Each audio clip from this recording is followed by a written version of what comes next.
So we knew this was a big year and we needed a high profile route. The route that we had was not high profile enough. We needed a potential route that would take in Piccadilly, the Houses of Parliament, Downing Street. That we wanted all the major landmarks. Looking back through the records, I can see there's something like 5 years on the trot. Most of this route has been used at some point or another. Yeah. Park Lane, Hyde Park, Piccadilly,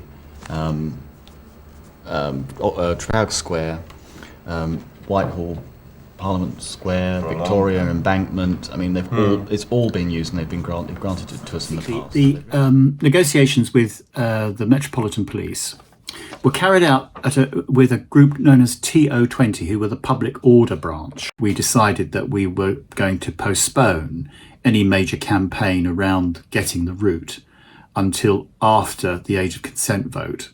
And we drafted in people like Gallup, which is the gay and lesbian legal advice organisation, the Lesbian and Gay Policing Association there, LAGPA, Stonewall, of course, Outrage, of course. My approach to these meetings was to actually let the activists do most of the heavy lifting, because basically they had more experience at shouting at the police than I had.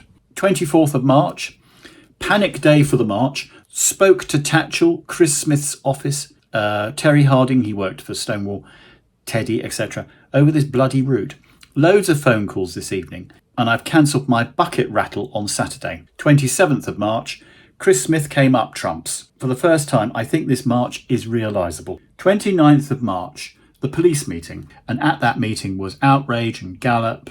There was a member of the press, which was Simon Edge, and Peter Tatchell, and all sorts of characters all sitting in the room with them. I remember getting very angry in the meeting. The police meeting was too depressing to record, except that Inspector Ditchburn was there, a bastard. And he said, your route is unacceptable to the rest of the community. And think of Mr. and Mrs. in their car trying to get from A to B. We proposed a route, but our route was actually rejected. And they proposed a much less visible route, which went basically behind Buckingham Palace and over Vauxhall Bridge. The main objection to our route was that it would involve closing 3 bridges over the Thames. So we wanted the route to go past the Houses of Parliament and then go over Vauxhall Bridge. But they objected to that because it would close Westminster, Lambeth and Vauxhall Bridges. So this meeting took place at New Scotland Yard. And I remember after it broke up, Peter Tatchell and I and the others were all being escorted back to the lift by this female sergeant. And Peter Tatchell sort of gave me this kind of furtive eye look like this and started speaking in a very loud voice. They just don't realise that this is not going to be acceptable to our community and that there'll be real protests about it, so that she would hear this and carry it back to her bosses. I mean, it was very stagey, but it was quite amusing. We were running out of time because basically we had a magazine to publish, and it was really only in the magazine that you didn't have social media. It was the only way you could tell people where to go. 31st of March. We're on the front page of Capital Gay over the route. And this was very unusual to have the support of the gay press. Normally in March would be the ideal time for the press to launch the Pride row for the year. And we would get loads of criticism. But this time they were actually on our side. It was quite refreshing. 7th of April, went to the Outrage meeting slideshow and video, which I think was showing one of their recent campaigns. Then John Jackson, who was one of the activists on the scene, tells me that he and Angela worked out some new route at the Stonewall campaign meeting. Nice of them to mention it. Peter Tatchell, Steve, Fernando and I, all in agreement and against their course of action.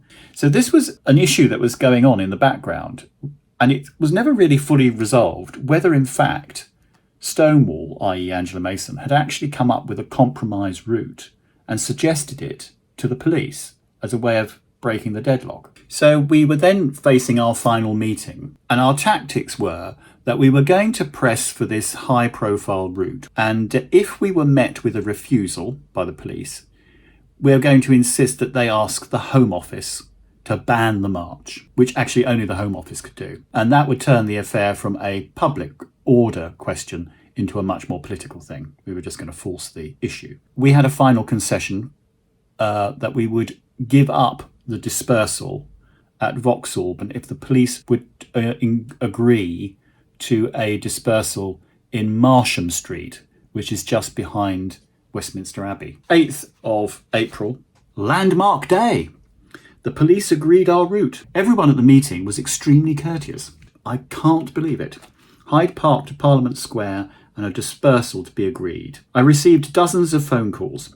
The news travelled fast about the route. Now we can really get our teeth into the details. Yippee.